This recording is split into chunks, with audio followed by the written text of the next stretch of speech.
After the natural wonders of Cappadocia, our road trip turned toward the city that has shaped the spiritual imagination of millions, Konya.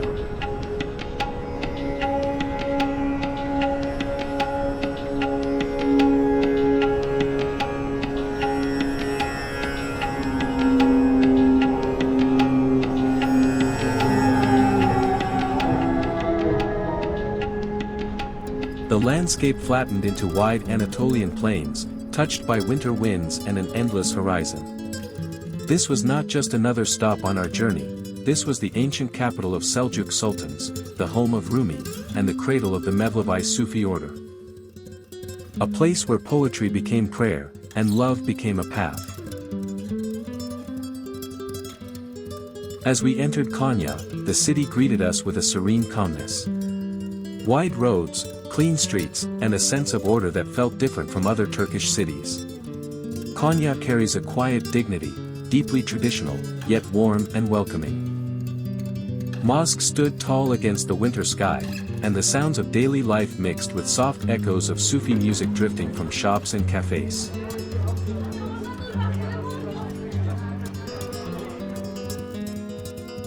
Konya's history stretches back thousands of years, but its golden age began with the Seljuk Empire in the 12th and 13th centuries. The city became their capital, transforming into a powerhouse of architecture, science, literature, and Islamic theology. Madrasas, caravanserais, palaces, and mosques flourished. It was during this vibrant period that Rumi and Shams walked these very streets, shaping the city into one of the world's greatest spiritual centers.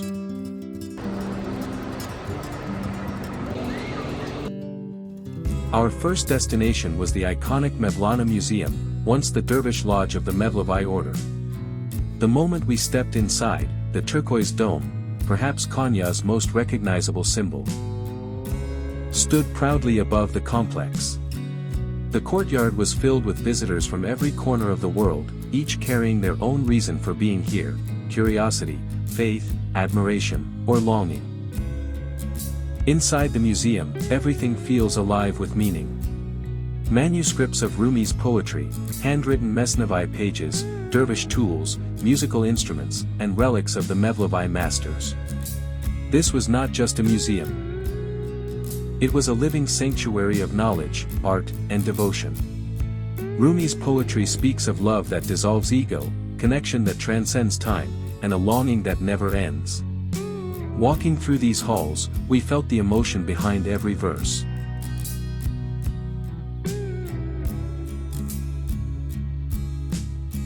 Then came the moment we had been waiting for, stepping into the chamber of Mevlana Jalaluddin Rumi. The room was dimly lit, glowing with soft green and gold. Pilgrims stood silently, whispering prayers, many visibly moved. Rumi's tomb rests beneath a magnificent cloth embroidered with verses that honor his spiritual journey. Standing there, it felt as though time paused. As if Rumi's presence still lingered in the air.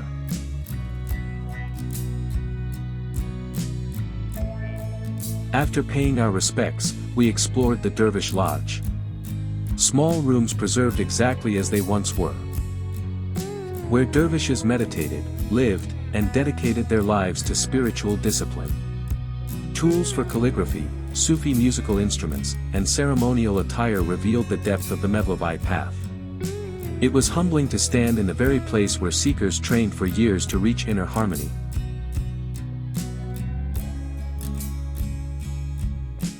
As we stepped back into the courtyard, the winter air felt lighter. Visitors walked slowly, many in deep thought. The museum is not a hurried place, it invites reflection. We took a moment to sit beneath a tree, listening to the distant sound of ney flutes carried by the wind. Konya teaches silence, patience, and presence. Leaving the museum, we wandered through Konya's old neighborhoods. Streets lined with traditional bakeries, tea houses, and antique shops. Saffron sweets, hot pied breads, and strong Turkish tea filled the air with comforting aromas.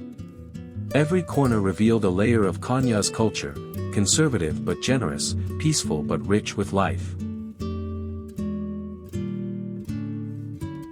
After leaving the Mevlana Museum, we continued our journey toward one of Konya's most enigmatic places. The shrine and mosque of Shams-e-Tabrizi. As we walked through the quiet winter streets, a soft haze settled over the city. The air was crisp, almost symbolic. As if Konya itself was preparing us to meet the man who transformed Rumi's life. Stepping inside the courtyard, I felt a strange familiarity. I had visited shrines attributed to Shams, in Afghanistan, in Pakistan, and each place carried its own story, its own claim about where this wandering mystic finally rested. The truth is, the life and death of Shams remain wrapped in mystery. His disappearance was as extraordinary as his arrival. Inside the mosque, men stood shoulder to shoulder in prayer, while women waited respectfully outside until the congregation had finished. The atmosphere was quiet, contemplative, and deeply human. Shams' resting place here in Konya felt raw, intimate, and powerful, very different from the grandeur of Rumi's mausoleum. And yet, it struck me harder. This was the man whose presence reshaped Rumi's soul. The man who ignited a fire so intense that centuries later, the world still feels its warmth.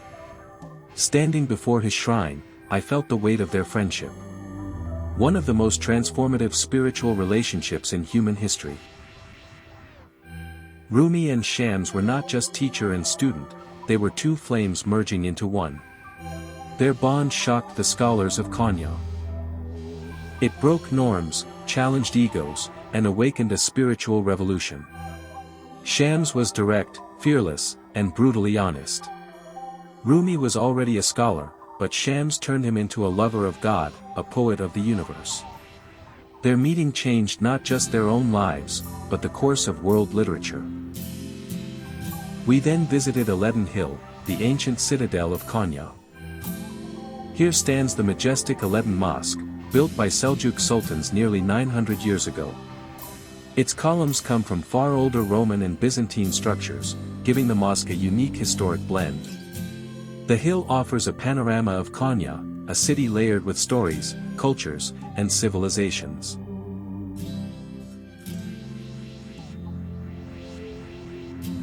Our next stop was the Karatay Madrasa, a stunning example of Seljuk architecture. Its turquoise and black tilework glowed even in the winter light. Inside, fragments of ancient tiles, Quranic inscriptions, and geometric patterns revealed the mastery of Seljuk artisans. This madrasa once taught theology, astronomy, and philosophy, a reminder of how intellectually vibrant Konya once was. Nearby stands the Minareli Madriz, known for its incredibly thin and tall minaret. Once one of the tallest in Anatolia. The stonework on the entrance is breathtaking, intricate, bold, and deeply symbolic. Inside, the madrasa now serves as a museum of wooden and stone artifacts, showing the sophistication of Seljuk craftsmanship. We then explored Konya's traditional bazaar, a world of copperware, carpets, spices, and handmade goods. Shopkeepers sat in front of their stores sipping tea, greeting everyone with genuine warmth. Konya's markets reflect its personality, modest, peaceful, and timeless.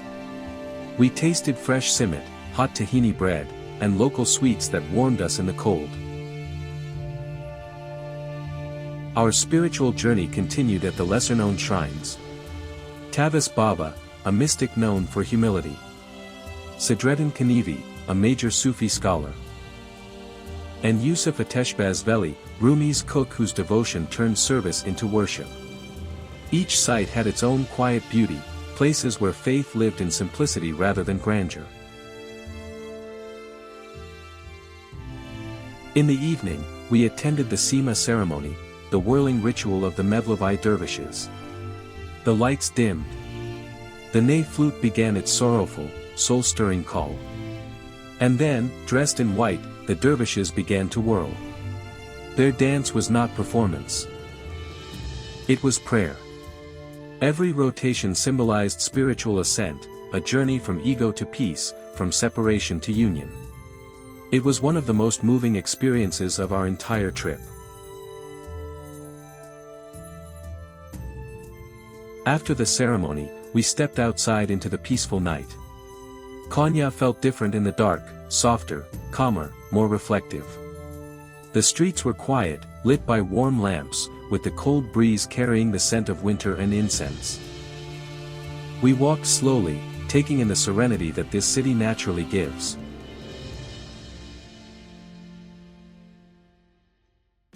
Our time in Konya was more than sightseeing, it was a journey inward. This city holds the essence of Rumi: humility, love, wisdom, and devotion. Here, history and spirituality blend seamlessly. We left Konya with a deep sense of peace, carrying its teachings, its poetry, and its quiet strength with us. A chapter of our travels that will stay alive in our hearts forever.